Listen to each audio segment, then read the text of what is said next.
एक समय की बात है। एक गहरा और घना जंगल था जिसमें कई प्राणी अपनी जिंदगी जीते थे। इस जंगल का नाम सुंदरवन था और यहाँ हर प्राणी अपनी अपनी जगह पर रहता था। जंगल में छोटे से लेकर बड़े तक हर तरह के प्राणी थे और हर किसी का अपना क्षेत्र और अपने नियम थे।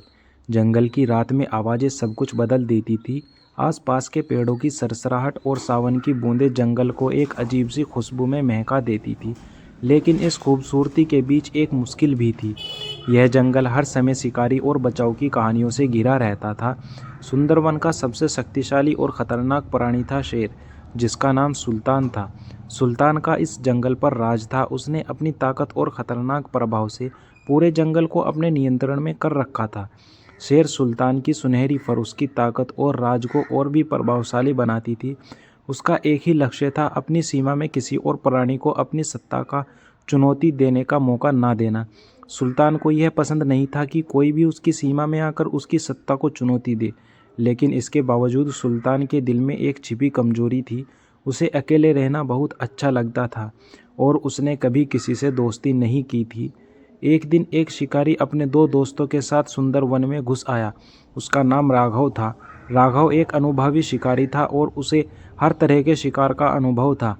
उसे यह जंगल बहुत दिलचस्प लगा और उसने सोचा कि अगर वह इस जंगली दुनिया में जाकर एक बड़ा शिकार कर सके तो उसकी शोहरत और नाम दोनों बढ़ जाएंगे। राघव अपने दोस्त मनीष और रमेश के साथ जंगल में घुस गया। तीनों ने अपने आप को जंगली प्राणियों से बचाने के लिए पूरी तैयारी कर रखी थी। उन्होंने सुल्तान का नाम भी सुन रखा था और राघव ने सोचा कि अगर वह सुल्तान को शिकार बना सके तो यह उसकी ज़िंदगी की सबसे बड़ी सफलता होगी। जैसे ही राघव और उसके दोस्त जंगल में घुस रहे थे, उन्होंने सुल्तान के पैरों के निशान देखे। सुल्तान ने उन्हें देखकर तुरंत समझ लिया था कि वे लोग उसे शिकार बनाने के इरादे से आए हैं। सुल्तान ने सोचा, ये आदमी सिर्फ मेरे शिकार की तलाश में आए हैं, लेकिन मुझे दिखाना होगा कि मैं इनसे ज़्यादा समझदार हूँ। सुल्तान ने एक चाल चली। उसने एक बड़ा और भयंकर हिरण अपने रास्ते में भेजा, जो जंगल के काफ़ी दूर तक भाग गया। राघव और उसके दोस्त इस धोखे में आ गए और हिरण का पीछा करते हुए सुल्तान पर से अपना ध्यान हटा दिया। सुल्तान ने खुद को छुपा लिया और राघव को हिरण के पीछे भटका दिया। जब राघव और उसके दोस्त हिरण के पीछे दौड़ते दौड़ते एक गहरी घाटी में पहुंचे तो सुल्तान ने अपनी असली ताकत दिखाई। वह राघव के सामने आकर बोला, अगर तुम अपनी जान बचाना चाहते हो तो यहाँ से तुरंत चले जाओ। मैं तुम्हें मार डालूंगा अगर तुम मेरे रास्ते में आए। राघव ने अपने शिकार का सपना सोचा, लेकिन सुल्तान की आंखों में जो ताकत थी उससे वह थोड़ा डर गया। उसने कहा, मैं अपनी ज़िंदगी को खतरे में नहीं डालना चाहता। मेरे पास सिर्फ एक रास्ता है और वह है वापस अपने घर जाने का। लेकिन जब सुल्तान ने देखा कि राघव इतनी आसानी से हार मान गया तो उसका दिल पिघल गया। उसने सोचा, क्या सच में कोई इंसान मेरे साथ दोस्ती कर सकता है?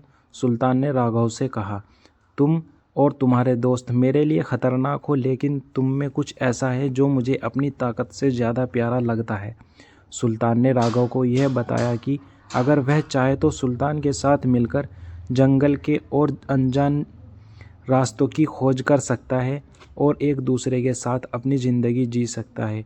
राघव ने सुल्तान की बात समझी। उसने सोचा, अगर मैं अपने शिकार की तलाश छोड़कर अपनी जान बचाऊं, तो क्या मुझे वह ज़िंदगी नहीं मिलेगी जहां दोस्ती और मदद की ज़रूरत है? राघव ने अपनी गलती समझ ली और सुल्तान से कहा, मैं तुम्हारे साथ अपनी दोस्ती बनाता हूँ।